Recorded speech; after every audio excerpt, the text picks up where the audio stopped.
ऐसी भक्ति जिसमें सब कामनाओं का नाश हो जाता है, सब इच्छाओं का नाश हो जाता है, शून्य हो जाती हैं, और इच्छा बचती है तो केवल एक इच्छा बचती है, कृष्ण दर्शन लालसा। यही भक्ति का मूल स्वरूप है। आगे के कथा प्रसंग में भी हम प्रवेश करेंगे, लेकिन उससे पूर्व जिस भक्ति के विषय पर हम कल चर्चा कर रहे थे उसी को अगर और आगे बढ़ाया जाए तो भक्तमाल में, भक्तमाल के जो टीकाकार हैं श्री नाभादास जी, आपने भक्तमाल में भक्ति का श्रृंगार कैसे होता है उसका वर्णन किया है। एक होती है साधारण भक्ति, पर नाभाजी ने वर्णन किया है कि भक्ति को अगर श्रृंगारित किया जाए, भक्ति को आभूषण पहनाए जाए, तो भक्ति का श्रृंगार कैसे होगा। वर्णन बहुत सुंदर है और उसको पढ़कर के समझ आता है कि जीव को भक्ति में कैसे प्रवेश करना चाहिए। सबसे पहले नाभाजी लिखते हैं कि श्रद्धा फुलेल, अर्थात जैसे फुलेल से शरीर सुवासित होता है, तो भक्ति का जो गंध है, सुगंध है, वो क्या है। तो नाभाजी कहते श्रद्धा फुलेल। भक्ति के लिए सब प्रथम जो चीज आवश्यक होती है, भक्ति की पहली सीढ़ी क्या है, का श्रद्धा। श्रद्धा भक्ति का पहला स्तर है, पहला स्टेप है, पहला हमारा भगवत भक्ति तक पहुंचने के लिए मार्ग है श्रद्धा। और इस दुनिया में हर चीज श्रद्धा पर ही टिकी है। आप मंदिर आ रहे हैं, आपकी श्रद्धा है तब आ रहे हैं। आप धाम जा रहे हैं, वृंदावन जा रहे हैं, वहां भी श्रद्धा की आवश्यकता होती है। तो श्रद्धा जो है ये भक्ति का, भक्ति मार्ग का सुवास है। आगे कहा उबटनो श्रवण कथा। स्नान से पहले माताएं जो पहले के समय में स्नान से पहले उबटन लगाती थी, तो उबटन से पूरा जो शरीर का थोड़ा बहुत कोई मैल होता है वो निकल जाता है बाहर। तो भक्ति का उबटन क्या है, तो कहा उबटनो श्रवण कथा। ये जो भगवान की कथा को सुनना है, श्रवण करना है, ये क्या है, ये भक्ति का मानो उबटन लगाया जा रहा है स्नान से पूर्व, स्नान से पहले। श्रवण कथा सुनहु तात मति मन चित्त लगाई। इस कथा को चित्त लगा के सुनो, क्योंकि ये भक्ति का बड़ा महत्वपूर्ण अंग है। भक्ति के जो 9 स्वरूप बताए हैं, नवदा भक्ति जिसे कहते हैं, उसमें भी सबसे पहली भक्ति कौन सी है, श्रवणम कीर्तनम विष्णोः स्मरणम पाद सेवनम अर्चनम वंदनम दास्यम सख्य आत्मनिवेदनम। उसमें भी जो पहली भक्ति वो श्रवण ही है, सुनना ही है। और इस कलयुग में श्रवण के अलावा हम कर भी क्या सकते, ज्ञान हमें कोई विशेष भक्ति का आडंबर दिखाई देता, भक्ति भी है नहीं। तो सबसे सरल साधन क्या है, बोले श्रवणम, भगवान की कथा श्रवण करो। और श्रवण में कितना आनंद आता है। कथन में, कहने में तो आनंद है ही है, वो उसका तो कोई मैं वर्णन कर ही नहीं सकती। जन्म जब से होश संभाला है तब से कथा ही गा रहे हैं, तो उसका तो आनंद है ही है। पर उससे भी अधिक आनंद आता है जब कथा को श्रवण किया जाता है, जब सुना जाता है। क्योंकि बोलोगे तो उतना ही बोल पाओगे ना जो आता है, पर सुन तो वो भी सकते हो जिसके बारे में पता ही नहीं है, जिस सिद्धांत के बारे में नहीं पता, जिस तत्व के बारे में नहीं पता। श्रवण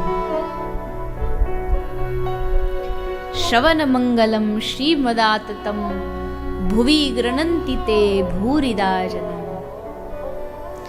गोपी बड़ी बुद्धिमान है। गोपी ने एक ही श्लोक में पहले तो श्रोताओं को एकदम सर पर एकदम बिठा दिया, ऊंचाई पर, एकदम पर्वत की चोटी पर बिठा दिया कि श्रवण मंगलम। ये जो कथा के सुनने वाले श्रोता हैं, आपसे बड़ा भाग्यशाली कोई नहीं हो सकता। क्यों?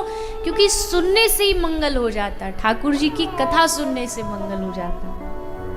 इतना तो मैं आपको इस बात की तो गारंटी दे सकती हूँ कि ये जो 3 से 6 बजे का समय जो आप कथा में बैठे रहते हो, आप भी और मैं भी, हम सभी भी, ये कुछ घंटे ऐसे हैं जहाँ आप चाह कर के भी माया आप पर प्रकोप नहीं डाल सकती। आती है, थोड़ी थोड़ी आएगी बीच में, कहीं कोई जगह के लिए आएगी, कहीं कोई गर्मी के लिए आएगी थोड़ी थोड़ी।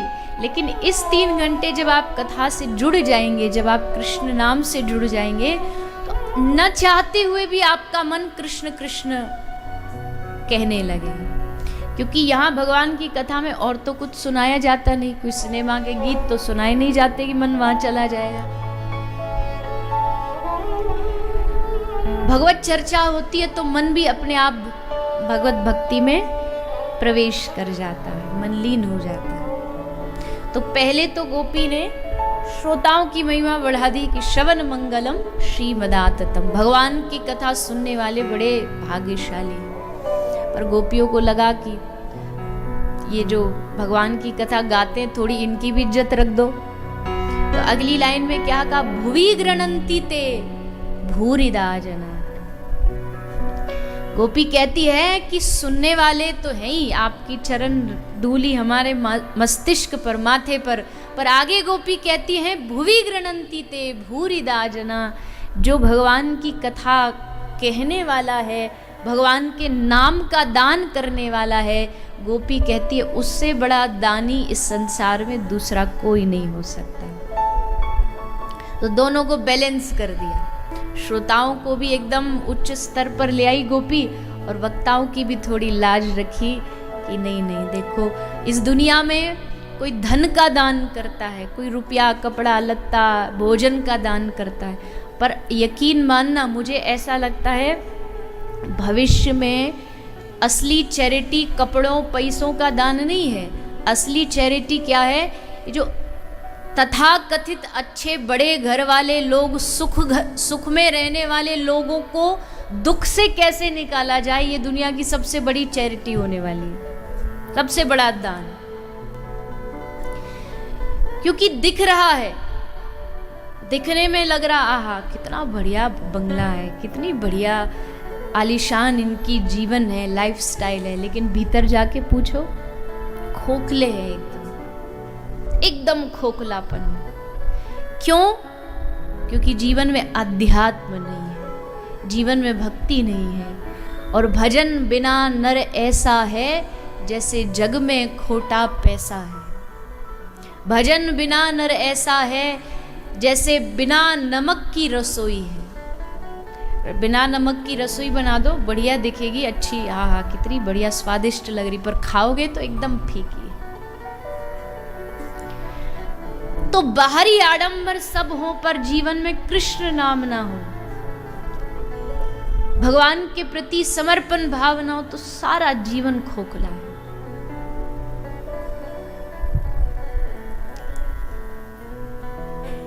तो भुवि गृणन्ति ते भूरिदा जना श्रवण मंगलम श्रीमदाततम। तो नाभाजी कह रहे हैं उबटनो श्रवण कथा। अब जब उबटन लगाते हैं तो उबटन लगाने से वो शरीर का जो थोड़ा बहुत मैल होता है वो उतर जाता है। तो अगर श्रवण कथा का भक्ति महारानी को उबटन लगाया जाएगा तो मैल क्या निकलेगा? तो आगे नाभाजी कहते मैल अभिमान। श्रवण कथा करके क्या मैल उतरेगा? बोले अभिमान का मैल उतर जाएगा। अभी जो अपने आप को समझते थे हम बड़े धर्मात्मा हैं, देखो हम तो कथा भी सुनते हैं, देखो हम तो दान भी करते हैं, लेकिन श्रवण कथा कान में गई तो समझ में आएगा कि अरे हमसे बड़ा पापी संसार में कौन होगा। चलो माया में पड़े लोग जैसे हैं वैसे दिखा तो रहे अपने आप को, पर हमको देखो भीतर माया भरी पड़ी है, बाहर दिखा रहे कि हमसे बड़ा कोई भगत नहीं।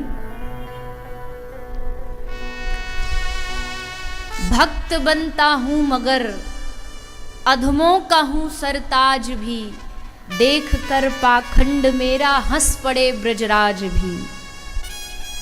ठाकुर जी भी बैठ बैठ करके हंसते होंगे कि देखो कितना बड़ा भगत बन रहा है, पर इसकी भीतरी तो मैं जानता हूं ना।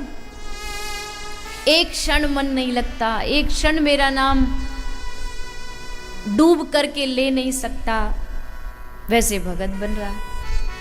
तब समझ आएगा कि अभिमान जो है ना कि हम बड़े अच्छे हैं, हम और लोगों से अच्छे हैं। मैं कई बार कथाओं में कहती हूँ कि चाय न पीने वाला चाय पीने वाले के नाक में दम करके रखता है। हम नहीं पीते, तुम पीते हो, तुम नहीं पीते तुमको प्रणाम है, अच्छी बात है। हम शराब नहीं पीते, तुम पीते हो, अच्छी बात है, इससे अच्छी क्या है कि तुम लेकिन इसका अभिमान करोगे तो तुम जो ना भी पीने का पुण्य कमा रहे हो वो भी गवा दोगे। ये अभिमान बड़ा खतरनाक होता है। तो श्रवण से क्या होगा? नाभाजी कहते हैं जो मैल है अभिमान का वो उतर जाएगा, क्योंकि गुमान गोविंद ही भावत नहीं। गुमान गोविंद को पसंद नहीं आता। ठाकुर जी को गुमान माने तुम्हारे भीतर का जो अभिमान है वो कभी पसंद नहीं आता। इसलिए श्रवण कथा से अभिमान का मैल उतरेगा। अब उसके बाद जैसे उबटन लगाया, मैल उतर गया, अब भक्ति देवी का स्नान होगा। और स्नान के बाद अंगुच्छाई दया। स्नान के बाद जैसे कोई कपड़े से शरीर पोंछता है ना, तो भक्ति देवी के लिए उनके देह को, उनके अंगों को पोंछने के लिए अंगुच्छाई कपड़ा क्या है? कहा दया। दया रूपी वस्त्र से भक्ति देवी के अंगों को पोंछा जाता है। इसलिए भक्ति में दया का होना अति आवश्यक। या ये कह लीजिए कि जिसके जीवन में भक्ति होगी उसकी पहचान होगी कि वो सबके प्रति दया भाव रखेगा। जो उससे मिलेगा सबके प्रति दया भाव रखेगा, चाहे मानव हो, चाहे पशु हो, चाहे चींटी हो, कीड़े मकोड़े, सबके प्रति दया। सब में हरि व्यापक सर्वत्र समान। सब में अपने हरि, अपने भगवान को देख करके सब में दया भाव रखे। दया ही वो वस्त्र है जिससे भक्ति देवी की अंगों को प्रक्षालन किया जा सकता है। आगे कहा नवनी वसन। अब भक्ति देवी का स्नान हो गया, उस दया के वस्त्र से पोंछ दिया, अब वस्त्र क्या पहनाएंगे? तो बोला नवनी वसन। नवनी माने नम्रता, विनम्रता। विनम्रता भक्ति देवी के वस्त्र हैं, उनको पहना करके अब वस्त्र भी पहना दिए। अब उसके बाद बारी आती है आभूषण की। बड़ा सुंदर आभूषण है भक्ति देवी का, जो बहुत जरूरी है।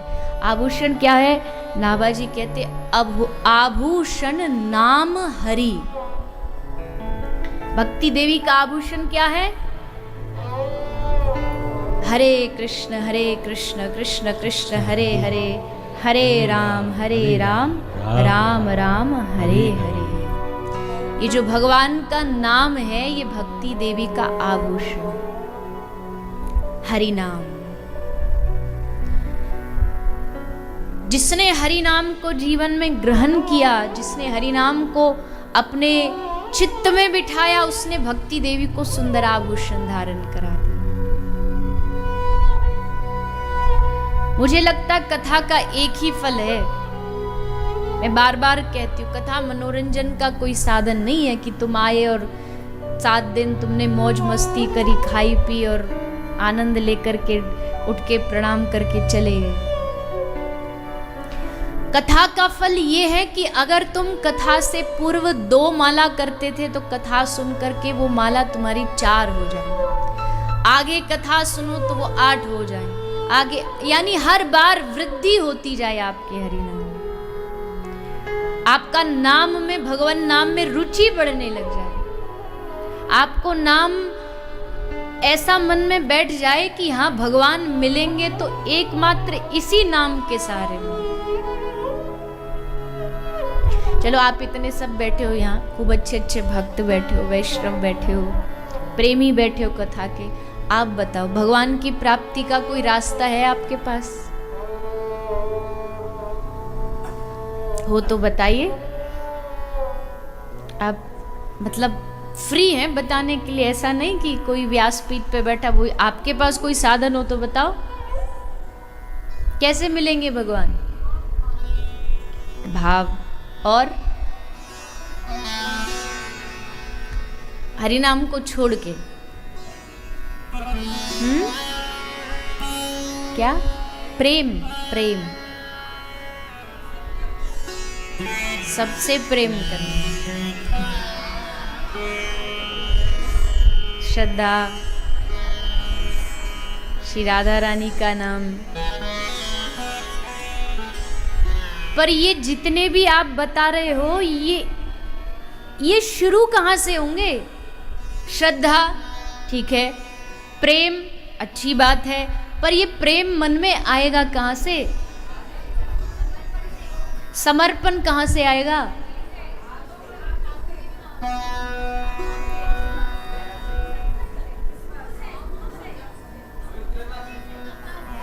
वाह, सबको एक एक माइक दे दूं।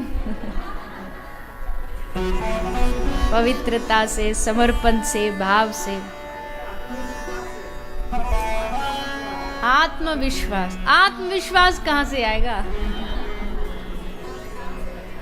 चलो बस कृपा से।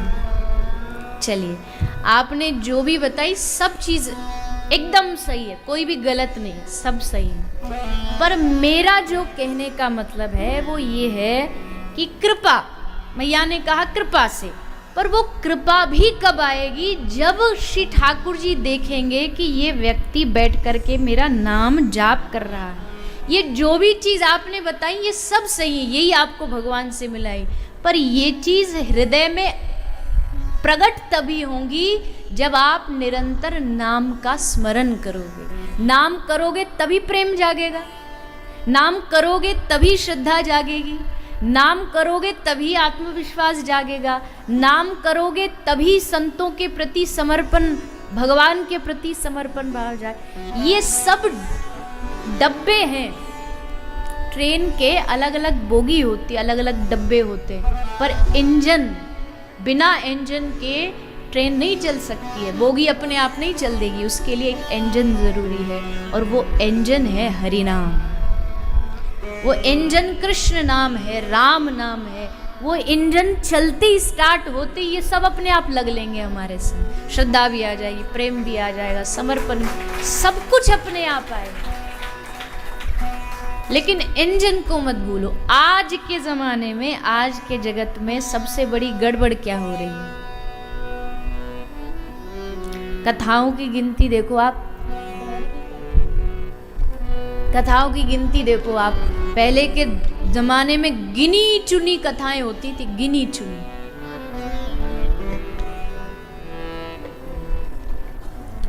आज देखो घर घर में, गांव गांव में, शहर शहर में कथा। लेकिन मेरा कोई अधिकार नहीं है किसी को भी गलत या सही सिद्ध करने का, और ना मैं वो करना चाहती। लेकिन कमी जो मुझे लगता है यही है कि इंजन पकड़े बगैर सब अपनी ट्रेन चलाना चाह रहे हैं। यानी हरिनाम पकड़े बगैर सबको लगता है दान करने से हो जाएगा, तीर्थाटन करने से हो जाएगा। इन सब से बात तभी बनेगी जब मूल में हरिनाम होगा। अच्छे अच्छे लोगों को कहते हुए देखा है, जी हम 2-2 घंटे पूजा करते हैं, लेकिन पूजा करने के बाद भी क्या हुआ उनके जीवन में? पूजा करने 2-2 घंटे पूजा करने के बाद भी कहते मन नहीं लगता, क्योंकि पूजा तो हो रही है पर हरि नाम नहीं हो रहा, हरि नाम का जाप नहीं कर रहे। इसलिए सबसे जरूरी जो भक्ति का आभूषण है, आभूषण क्या करता है? शरीर की हमारे आकर्षण को बढ़ाता है, शोभा का वर्धन करता है। तो ठीक उसी तरह जो नाम है वो भक्ति की शोभा को बढ़ाता है, भक्ति के आकर्षण को बढ़ाता है। इसलिए आप जितने भी यहाँ आए हो, गिने चुने लोग हो आप, तो आप जो लोग यहाँ विराजमान हो, बैठे हो, आप लोग इस कथा से पूरी तरह संकल्पित होकर के जाइए कि और हमसे कुछ ना भी बने तो कोई बात नहीं, लेकिन हमारे कथा श्रवण के बाद हमारे हाथ में ये हरि नाम की माला आ जानी चाहिए। तब तो कथा का लाभ है, तब तो कथा का फायदा है। कथा की लाभ, कथा की सफलता ही इस बात पर निर्भर करती है कि अगर आपको हरि नाम से प्रेम हो जाए, ठाकुर जी के नाम से प्रेम हो जाए। यहाँ बहुत बैठे हैं ऐसे वैष्णव जो करते हैं, मुझे पता हरि नाम करते हैं, भगवान नाम लेते हैं, जाप करते हैं, लेकिन जो नहीं करते वो भी आरंभ करें, जो करते हैं वो भी हरि नाम को और बढ़ाएं, क्योंकि पहुंचाएगा वहां तक यही, इंजन यही है। इंजन को पकड़ लो, इंजन में बैठ जाओ, यानी हरि नाम के रास्ते, हरि नाम के जो सूत्र है उसको पकड़ लो, अपने आप धीरे धीरे श्री ठाकुर जी की कृपा प्राप्त होगी। और एक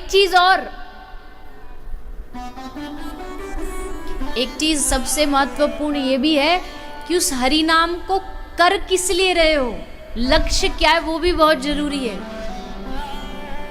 कई लोग 2 माला इसलिए करते क्योंकि 2 माला के बदले में उनको भगवान से 2 लाख चाहिए होते हैं। हमने 2 कर दिए, तू 2 हमें दे दे, हिसाब बराबर। लक्ष्य सही होना चाहिए। लक्ष्य ये होना चाहिए कि हरि नाम इसलिए हम करें कि हमको उसको करने में आनंद आता है।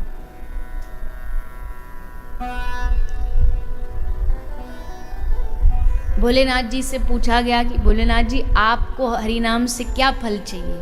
राम नाम आप जाप करते हो, आपको राम नाम से क्या फल चाहिए? भोलेनाथ जी बोले ना, फल की ओर तो मेरी दृष्टि जाती नहीं, फल क्या है ये मैंने कभी सोचा ही नहीं, बस राम नाम जपने में मुझे आनंद आता सो जपता हूं। माफ करना, पर हमारी कुछ पद्धतियां ऐसी रही हैं जिससे हमको गलत धारणा हमारे मन में बैठाई जाती है। कई लोग कहते हैं हरि नाम का जाप करो तो उससे पाप का नाश हो जाता है। भागवत जी में भी लिखा, अजामिल का चरित्र है, पर उस अजामिल के चरित्र को समझिए। अजामिल का चरित्र नाम के द्वारा जीवन परिवर्तित करने का चरित्र है। नाम का उपयोग पाप को मिटाने के लिए कभी नहीं किया जाना चाहिए। नाम बड़ी ऊंची स्थिति पर है, उसको पाप मिटाने के लिए थोड़ी जाप किया जाता है। महादेव सतत जपत दिव्य राम नाम। महादेव जब नाम जपने बैठते हैं तो महादेव शिव बाबा विश्वनाथ भोलेनाथ जी को आगे पीछे ऊपर नीचे दाएं क्या हो रहा है कुछ नहीं पता। जैसे व्यक्ति नशे में पड़ा रहता है ना, नशे में पड़ा उसे कुछ नहीं पता आसपास क्या हो रहा है, कोई कुछ बोले गाली दे मारे पीटे पड़ा रहेगा। नाम में भी इतना भयानक नशा है कि इसमें कोई व्यक्ति एक बार डूब जाए, जो डूबे हैं, हम लोग अभी डूबे नहीं हैं, हम बस ऊपर से बातें कर रहे हैं, अभी डूबे नहीं। जो डूबे हैं उनको देखो आप, एकदम लगेगा कि सचमुच किसी अलग ही दुनिया में, किसी अलग ही नशे में। आंखों से देख करके ही समझ आ जाएगा, जैसे नशे वाले की आंख देख के समझ आ जाता है ना कि ये नशा किया हुआ है इसने। भक्ति का जो पहचान जानता है ना, वो आंखें देख के बता देगा कि इसके अंदर भक्ति देवी का पदार्पण हो चुका है। आग देख के, दृष्टि नजर से नजर मिलाती समझ आ जाएगा कि ये व्यक्ति भक्ति में डूब। तो महादेव सतत जपत दिव्य राम नाम, भव समुद्र सुखद नाव एक राम नाम। भव समुद्र से जो तारने वाली अगर कोई नाव है ना, तो वो हरि नाम की, एक राम नाम।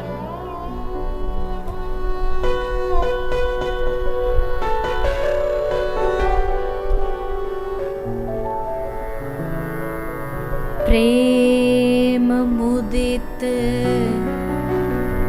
मन से कहो राम